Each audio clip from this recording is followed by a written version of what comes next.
Good afternoon, everybody. I'm Rolene Marks. This is the Israel Brief brought to you by Lay of the Land, where you check in for your top stories from Israel every Monday to Thursday. Welcome to all our new subscribers. Our community is really growing, and we love that you are a part of it. And just to remind you, if you want to see all of our in-depth coverage of Israel's war against Hamas or Operation Swords of Iron, you can check out our website at www.layoftheland.online. We have articles, we have a whole lot of material. And of course, our YouTube channel is at the Israel Brief. Please like, share, and subscribe. And we're on Facebook at Lottel Site and on X at Lay of the Land 5. So without further ado, let's take a look at those top stories. And we begin with news about the proposed hostage release situation. Yesterday, I brought you news that Israel's cabinet had agreed to a 4-day ceasefire that would see the release of some 50 hostages. We believe them to be children and women. We don't have that confirmed yet. And this will take place over a 4-day period in exchange for 150 Palestinian prisoners that are being held in Israeli jails. Now, these prisoners have blood on their hands. Some of them have committed shooting or stabbing attacks against Israelis. So this kind of shows you the levels that we're prepared to go to ensure the safe return of our children. Late last night, Israel's National Security Council Chairman Tzachi Hanegbi said that there is a delay in the release of hostages. They will be released tomorrow and not today. I don't think any of us can even comprehend the agony and the anxiety that the families are going through. They still don't know if their loved ones are amongst those that will be released. It's just an extraordinary, anxious-filled time here in Israel. And our IDF chief spokesperson, Rear Admiral Daniel Hagari, last night also cautioned about the psychological games that Hamas like to play. And just a short while ago, the BBC reporting that Hamas are asking for further terms on their ceasefire.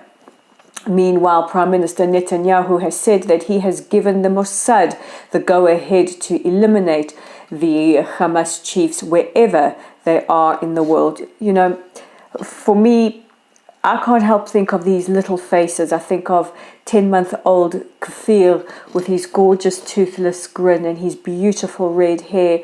I think of him. I think of 3-year-old Abigail. Abigail doesn't know, according to her grandfather, that she is an orphan. And all of the other children that have gone through unbelievable trauma. We know that our soldiers are briefed with the most sensitive way to take care of them when they are released. And we don't know the exact details of what will happen, but we do know that the entire country is preparing to hold these families, to do whatever we need to do to be supportive. And which is why I want to reiterate what I said yesterday. Let's not speculate about anything. Let's see what happens tomorrow. Let's hope that nothing is more drawn out. Meanwhile, Israel continues to strike Hamas targets in the Gaza Strip. The ceasefire is not in effect yet. And the government have said that this doesn't mean an end to the war. In fact, not just our government, the White House spokesperson said that this 4-day temporary truce does not signify the end of the war. The end of the war will come when Israel has eliminated Hamas's ability to threaten any of our citizens ever again. We've been speaking a lot on this channel about Al-Shifa Hospital. This is the biggest hospital in the Gaza Strip, which has been the scene of a lot of media attention, not just because it's a hospital being used as a human shield by Hamas terrorists, but also because of what the IDF has uncovered underneath the hospital.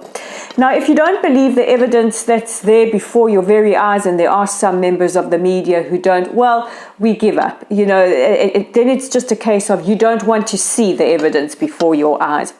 But last night, the IDF chief spokesman, Rear Admiral Hagari, took us into the tunnels underneath Shifa Hospital in a one-shot, unedited footage.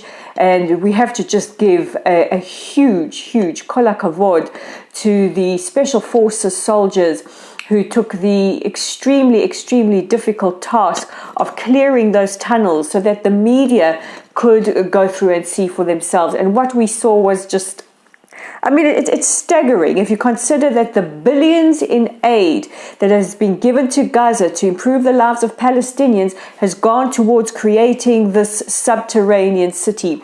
So what we saw were these very carefully and sophisticated constructed tunnels, as well as a fully functional bathroom with indoor plumbing, air conditioning, tiling on the walls, a kitchenette. These tunnels are designed so that Hamas terrorists can stay in there for days, weeks, even months when there are bombardments by the IAF against Hamas. It's just unbelievable.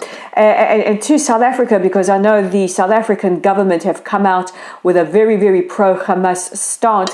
You aren't providing electricity, water, amenities to the majority of the people in your country, yet you are supporting terrorists who've taken the billions in aid, squandered it for their own people to provide these amenities underground for themselves. Shame on you.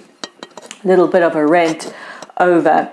We now go to the United Nations. Our ambassador to the UN, Ambassador Gilad Erdan, addressing the UN Security Council last night, lambasted them for their stance with regards to Israel, their inability to condemn the 7th of October attacks. That was also backed up by the American ambassador to the United Nations, saying that what they have said is not nearly good enough and they need to outright condemn the attacks and atrocities of the 7th of October. But the ambassador also went on to show a picture of Yahya Sinwar. He's one of the chiefs of Hamas, believed to be the mastermind behind the atrocities, holding a small child, a Palestinian child with a Hamas headband, brandishing an AK-47. I call it child abuse. But Ambassador Erdan said, you haven't said a word about the summer camps that these kids are taken to. He then targeted UNICEF. He said, you haven't said anything, and also took UNICEF to task for not saying anything about the plight of Israeli children, especially those still being held hostage. And he also took aim at UN Women for their outrageous silence about the rapes of Israeli women and children on the 7th of October. We are 2 days before the International Day of the Elimination of Violence Against Women, and we call on all women's organizations to end your silence and condemn these crimes against humanity perpetrated against our women and children. Israeli women and children, Jewish women and children are human beings too, and we don't deserve the wall of silence. It is appalling. It is roundly disgusting. Something that our wonderful First Lady, Michal Herzog, has written in Newsweek magazine this week.